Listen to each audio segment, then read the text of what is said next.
He just appeared one day. Quiet, unassuming, the new janitor. I barely noticed him, to be honest, not until the day I almost lost everything. That was when Mr. Evans, our silent cleaner, showed us all who he truly was. My name is Sarah. I run a small marketing firm, Bright Spark Ideas. It sounds fancier than it is. It's my own little dream, one I poured my savings and my soul into building from scratch. It's my baby. And lately, my baby had been giving me nothing but grief. We were teetering on the edge. A major client had pulled out unexpectedly, leaving a huge hole in our finances. Payroll was a constant worry. Deadlines loomed like dark clouds on every project. Clients, sensing our vulnerability perhaps, were more demanding than ever. I was drowning in stress, working 18-hour days, fueled by coffee and sheer desperation. Late evenings at the office were my new normal, just trying to keep everything and everyone afloat. Sleep was a luxury I couldn't afford. So, when HR told me they'd hired a new janitor, I just nodded. Another task off my plate, another small weight lifted from my overloaded shoulders. His name was Alex Evans. At least, that's what his application said. He was an older man. Not ancient, but lines were etched deeply around his eyes. Lines of experience or maybe profound sadness. I couldn't quite tell. He rarely spoke. A polite nod here. A quiet good evening there, his voice soft, almost a whisper. That was the extent of our interactions. But he cleaned like no one I'd ever seen. The office didn't just look clean, it felt clean, truly pristine. Every surface gleamed, free of the slightest speck of dust. He was meticulous, almost unnervingly so. Orderly to a fault. There was a strange disciplined precision to all his movements. The way he stacked the chairs in the conference room after a late meeting, perfectly aligned, spaced to the inch. The way he arranged the magazines in the waiting area, edges flush, titles clearly visible. Even the waste baskets seemed to stand at attention, always emptied, always with a fresh liner. It was almost military. That thought did cross my mind once or twice, a fleeting impression, but I dismissed it quickly. He was just a janitor, probably a creature of habit, trying to do a good job in a world that had likely overlooked him. Or so I thought. He also had this uncanny way of noticing things. A flickering light bulb in the hallway would be reported before anyone else even registered it. A loose floor tile, a dripping tap in the kitchenette, he'd quietly mention it to the office manager. He was observant, far more than his role required, seeing details that escaped everyone else. Some evenings, I'd be the last one in the office, apart from him. The city lights would paint streaks across my window, but my focus would be on my glowing computer screen.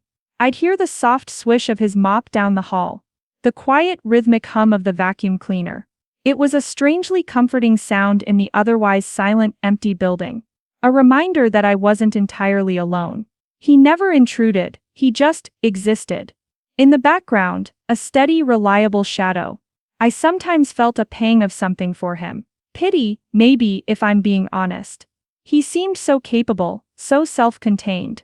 Intelligent, even in the rare moments our eyes met across a room. Why was he mopping floors? Had life dealt him a particularly cruel hand? I wondered about his story, but I never asked. It didn't feel like my place. He projected an air of wanting to be left alone. My own problems were piling up, reaching a critical point. A big project, our biggest yet, was on shaky ground. If it fell through, the company might not recover. I was pouring every ounce of my energy into it. Late nights became the norm, stretching into the early hours of the morning. My nerves were frayed. My patience, thin. One Tuesday, I was at my desk, battling fatigue. It was nearly 10 p.m. The city lights twinkled outside my window, a stark contrast to the gloom I felt inside. I was staring at spreadsheets, the numbers blurring before my tired eyes. My head ached with a dull throb. Alex was there, of course. Methodically cleaning the main hallway. I could hear his cleaning cart rolling softly, its wheels barely making a sound on the polished floor. Suddenly, the main office door, the one leading to the building's lobby, creaked open. That was distinctly odd. It should have been locked hours ago. I always checked it myself. I frowned, my tired brain struggling to process this. Alex, I called out, my voice a little louder than intended. Did you hear that? Silence. Then footsteps, heavy, deliberate ones. Not Alex's quiet, almost silent tread. My heart began to pound in my chest. A cold dread seeped into my bones, instantly sharpening my senses. I slowly, cautiously rose from my chair, trying to make no sound. Peeking around my office door, two men stood in the small reception area. They were dressed in dark clothes, hoodies pulled up, their faces were hidden by ski masks. One of them held a heavy crowbar, gripping it tightly. My breath hitched, my mind screamed. This wasn't happening. Not here, not now, not when everything was already so fragile. Before I could scream, before I could even form a coherent thought, a blur of motion came from the hallway. It was Alex. He moved with a speed and agility that utterly defied his age, defied his quiet, unassuming janitorial demeanor. One moment, he was by the water cooler at the end of the hall. The next, he was a shield between me and the intruders. Leave, Alex said. His voice was completely different, not the quiet, hesitant murmur I was used to. This voice was pure steel, hard, commanding, undeniably authoritative. It sent shivers down my spine, but this time, not of fear, but of something else. Shock. The man with the crowbar let out a harsh, ugly laugh. Look what we have here, a tough old guy. He advanced, brandishing the weapon. What happened next? I still replay in my mind in slow motion, trying to comprehend it. It was like watching a scene from an action movie. But it was terrifyingly real.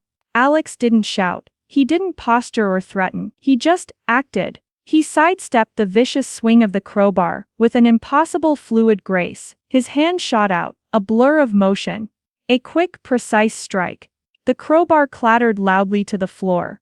The first man yelped in pain, clutching his wrist, his face contorted.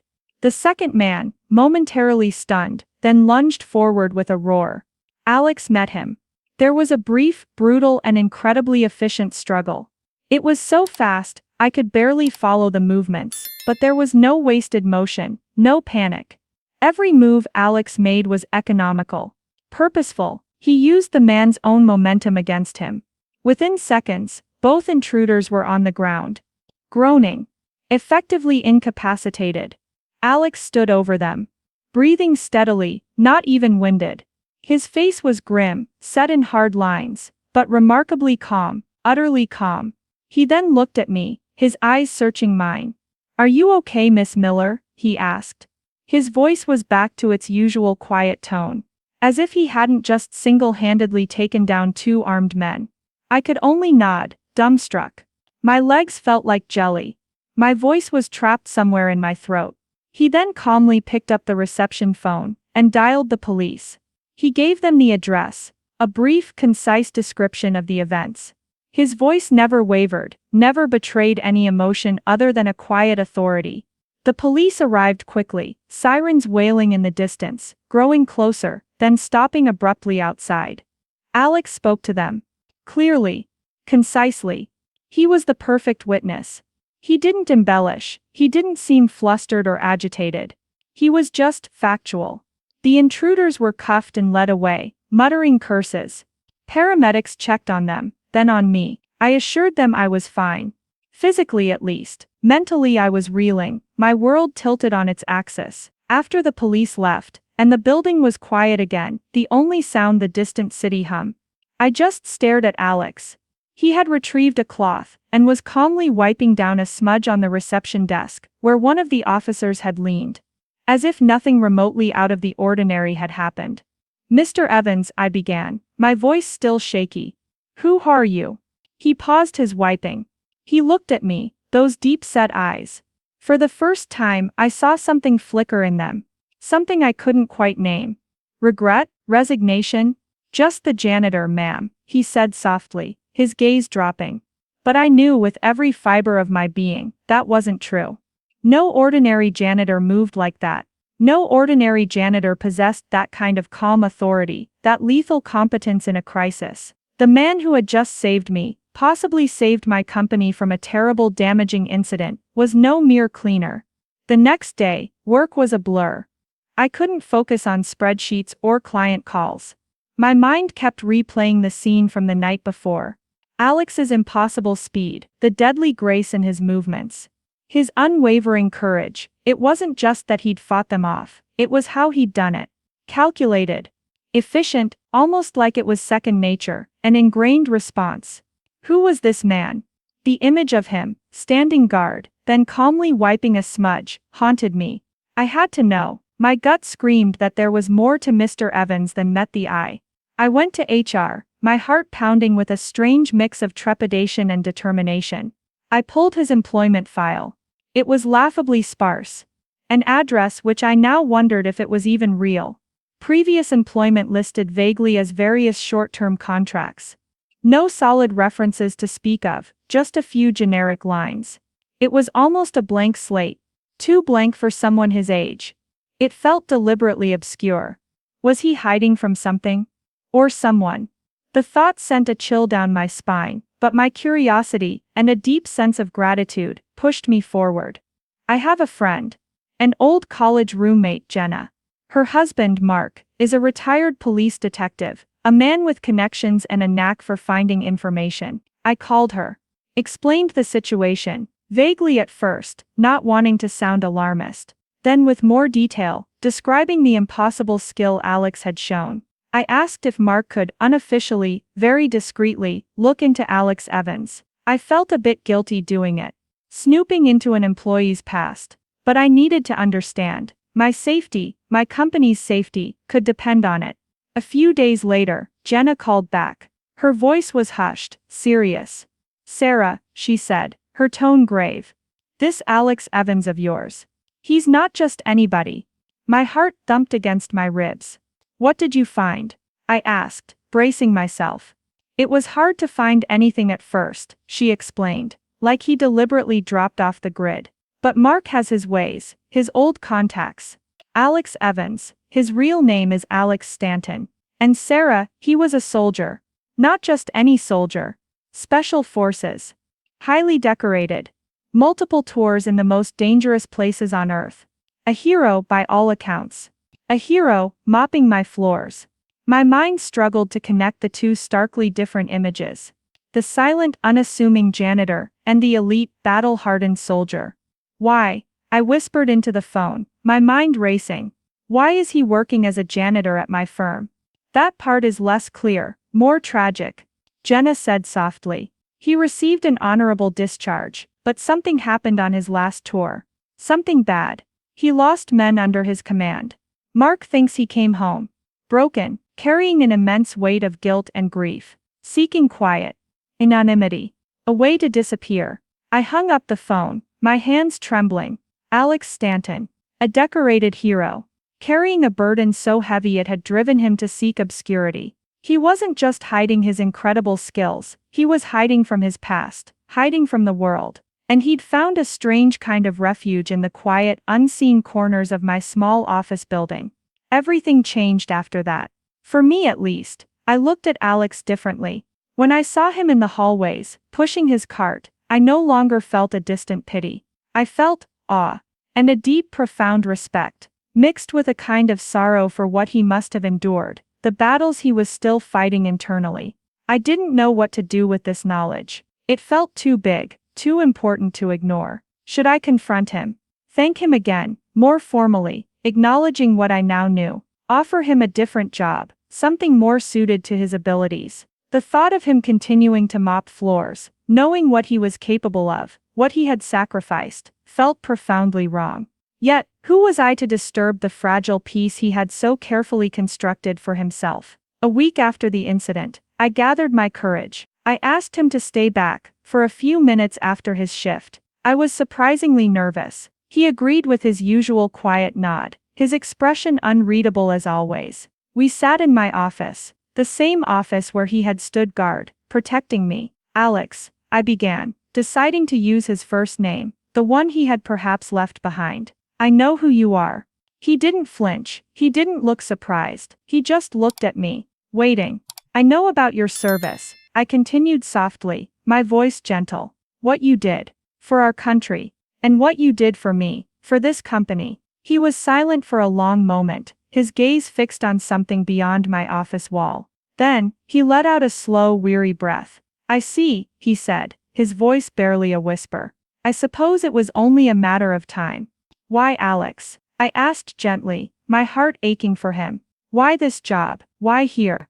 He looked down at his hands, calloused and strong. Hands that had clearly known hardship, known conflict, now dedicated to mops and brooms. "I needed quiet, Miss Miller," he said, his voice low and gravelly. "After everything, the noise was too much. The world was too loud." He paused, searching for words, the effort visible on his face. "I needed simple, something predictable. No life or death decisions. No responsibility for other people's lives resting on my shoulders. Just work. Honest, physical work. Where no one knew my name, or what I'd done, or what I'd failed to do." The last words were heavy with a sorrow that made my own heart ache. He wasn't just seeking anonymity, he was seeking atonement, a quiet way to serve without the crushing weight of command. "What you did last week," I said, my voice thick with unshed tears. "You saved me. You potentially saved this company from ruin. You are a hero, Alex." Then and now. A flicker of something crossed his face. Was it surprise, or just a deep, ingrained weariness? "I did what anyone would do," he mumbled, deflecting the praise. "No," I insisted, meeting his gaze firmly. "Not everyone. You did what you do. You protect. It's who you are. It's in your bones." We talked for a while longer that evening.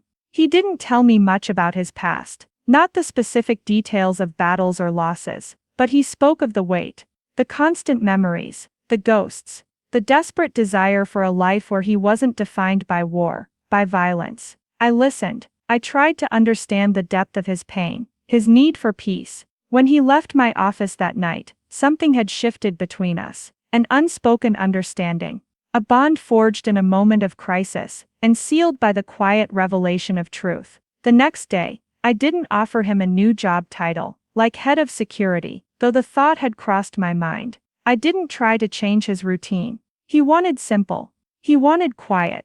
I would respect that, but I did give him a substantial raise. A hazard bonus, I called it, with a small knowing smile. He tried to refuse, with his usual quiet humility, but I insisted. It was the least I could do, and things did change around bright spark ideas. Subtly, at first, then, more noticeably. The atmosphere in the office seemed lighter, less fraught with the tension that had been choking us. Knowing Alex was there, this quiet, unassuming yet incredibly capable guardian, brought a profound sense of security I hadn't realized was missing. It wasn't just me who felt it. Word of what happened during the attempted robbery had spread like wildfire. The brave janitor, who fought off two intruders, though the details of his past remained a secret known only to me, and I suspected, Alex knew I knew. But everyone saw him differently, with more respect, more appreciation. The morning "Hello, Mr. Evans" from staff members was warmer, more genuine. People offered him coffee. They asked about his well-being, small gestures of kindness. He was no longer just part of the background, an invisible fixture. He was seen. His quiet nods in response seemed to carry a new weight. He even started offering small practical suggestions, always delivered in his understated way. "That back door lock seems a bit loose, Miss Miller. Might want to get it checked. Or might be good to trim those overgrown bushes by the window. They offer too much cover for anyone hiding." His observations were always spot on, born from a lifetime of assessing environments for threats and vulnerabilities. I always listened, and I always acted on his advice. He became an unofficial, unpaid security consultant, simply by being himself. My big project, the one that had been causing me so much stress and threatening to sink us, I landed it. Maybe it was renewed focus on my part. Maybe it was the surge of confidence that came from overcoming a crisis, both personal and professional. Or maybe, just maybe, it was having a hero mopping the floors. A quiet, constant reminder that strength comes in many forms, often hidden, that resilience is built in quiet battles, fought every single day. Alex, or Mr. Stanton as I often thought of him with a surge of respect, never asked for more. He seemed content with his mop and his quiet routine. But I saw a change in him too, over the following months. A slight lessening of the deep shadows that always seemed to lurk in his eyes. a little more openness in his rare, almost shy smiles, which now occasionally reached his eyes, crinkling the corners. He even started engaging in brief, quiet conversations with some of the staff who made an effort, talking about the weather, or a sports game. Perhaps being seen, truly seen for the good man he was, not just for his past deeds, but for his present quiet dignity, even by a few people in a small marketing firm, had started a slow, quiet healing process for him too. He was still a man of few words, but there was a new lightness to his step, a subtle unburdening of his soul. He was still our janitor, but he was also our guardian, our silent protector, a soldier who had sought peace in the most unexpected of places, and in doing so had brought a measure of it to all of us. The boss, that was me, found out who he really was. And yes, everything changed, not in a loud dramatic explosion, or a sudden upheaval, but in the quiet, steady, almost imperceptible way that true, lasting change often happens. My company was safer, my heart was lighter, and I learned that heroes don't always wear capes or seek recognition. Sometimes they carry mops. And sometimes they are just looking for a quiet place to mend their souls, a place to finally be at peace. Alex found that place with us, and we in turn found something far more valuable than just a spotlessly clean office. We found courage, we found humility, and we found an unlikely and very precious friend. What did you think of Sarah and Alex's story? Sometimes, the people we least expect turn out to be the most extraordinary. If this story touched your heart, please give it a thumbs up, and don't forget to comment below with your thoughts. We love hearing from you. For more stories like this, make sure to subscribe to our channel, and hit that notification bell, so you never miss an update. And if you know someone who would appreciate this story, please share it with them. Thanks for watching.